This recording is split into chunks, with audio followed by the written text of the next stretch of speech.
ಧಮನಿಯಲ್ಲಿ ನರ್ತಿಸೋ ಮಣ್ಣು, ವಿಶ್ವಮಾನವತೆ ಸಾರಿದ ಮಣ್ಣು ಕನ್ನಡದಿ ಈ ಪುಣ್ಯವತಿ, ನನ್ನಡೆದ ಸೌಭಾಗ್ಯವತಿ.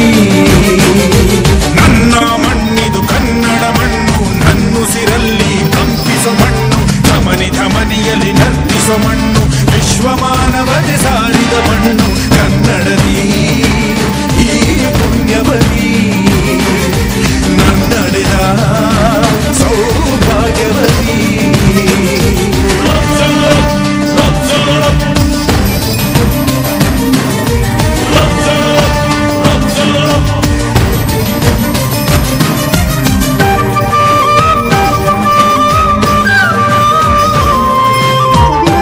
ಅಧ್ಯಕ್ಷರಾದ ಚಂದ್ರಕಾಂತ್ ಸರ್ ಅವರು ಎರಡು ಮಾತಾಡಬೇಕು ತಿಳ್ಕೊತೀವಿ. ನಮಗೆ ಸ್ವತಂತ್ರ ತಂದು ಕೊಟ್ಟರು. ಅದರ ಒಂದು ದುಃಖದ ವಿಚಾರ ಏನದಂದ್ರೆ ಅವ್ರೇನು ಆಶೆಗಳು ಇಟ್ಕೊಂಡ್ರು, ನಮ್ಮದು ಸ್ವತಂತ್ರ ಭಾರತ ಆಗಿದ್ಮೇಲೆ ನಮ್ಮದು ಪ್ರಜೆಗಳೆಲ್ಲ ಒಳ್ಳೆಯ ರೀತಿಯಿಂದ ಒಂದು ಗೌರವಯುತವಾಗಿ ಬದುಕಬೇಕು, ಆರೋಗ್ಯವಂತವಾಗಿ ಬದುಕಬೇಕು ಮತ್ತು ಸಮೃದ್ಧವಾಗಿರ್ಬೇಕು ನಮ್ಮ ಭಾರತ ಅಂತವ್ರು. ನನ್ನ ಮಣ್ಣಿದು, ನನ್ನ ಮಣ್ಣಿದು